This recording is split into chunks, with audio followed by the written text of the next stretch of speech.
Gauchard Ostershoff, vous êtes l'artiste ici dans l'exposition I've been abducted hundreds of times. Which are these hundreds of times? Hundreds of times. Yeah. Grand voyage. Bon voyage ici. Alors, on part.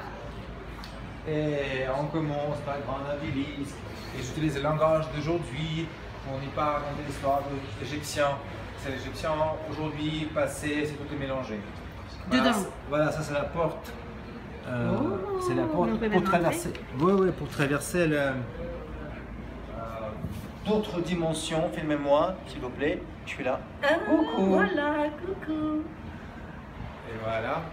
Et puis On arrive vers le 4 évangélistes de la future. C'est les écrivains fantastes qui créaient l'histoire fantastique comme Ray Bradbury. Ray Bradbury. Alors, et si vous posez des questions, pourquoi il y a une patte de crabe et pourquoi je porte les gants noirs? Parce que j'ai une grande blessure qui j'ai arrivé par le crabe. Vous voyez?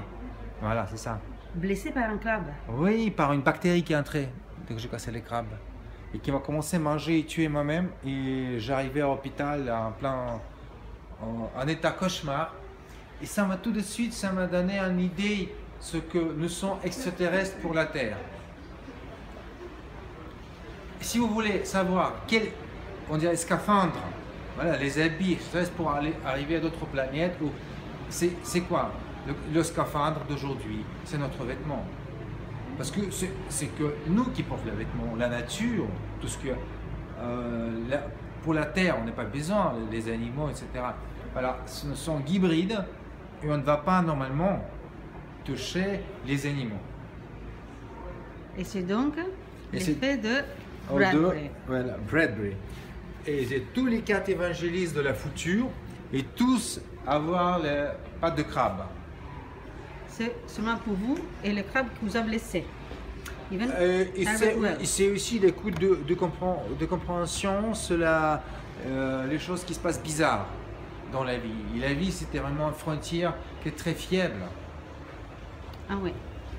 Et puis, on a vu les armes, on a vu ces sculptures lumineuses. Oui. Et les armes, tout à fait. Allez, hop. Oh. Avec une garde. Tout ça, toute cette forme, toute cette arme, je vis dans un succube ballon. Quand est-ce que je suis enlevé par l'extraterrestre, il m'a montré plein de choses, de nouvelles esthétiques. C'est comme ça on parle de la future. Et ça marche quoi? Oui, ça marche. Oh oh. Mais ça marche, vous voyez, parce que l'arme de la future, c'est comme une icône. Comme une icône traditionnelle, on est pris pour un dieu, mais on ne prie pas pour l'image qui était dessinée. C'est notre porte pour arriver vers d'autres dimensions, vers le monde irrationnel.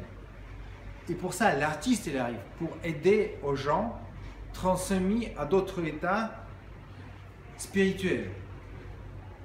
Et l'art, il sert à ça. Et c'est ça que les armes servent, pas pour tuer, pour envoyer à d'autres dimensions. Quand vous êtes là, vous allez boum. Bon. Non plus là, à d'autres dimensions. Transporter. Transporter. Waouh, ça marche bien, hein? J'aimerais bien continuer à parler avec vous, pour ça je n'utilise pas le corps Ah, mais si, hein, sinon je disapparais. Je vais dans une autre dimension. Voilà. Et c'est tout un trajet que vous faites pour parler de l'art et de la troisième dimension et du transport, de ce que l'art peut aider à vous porter dans une autre dimension.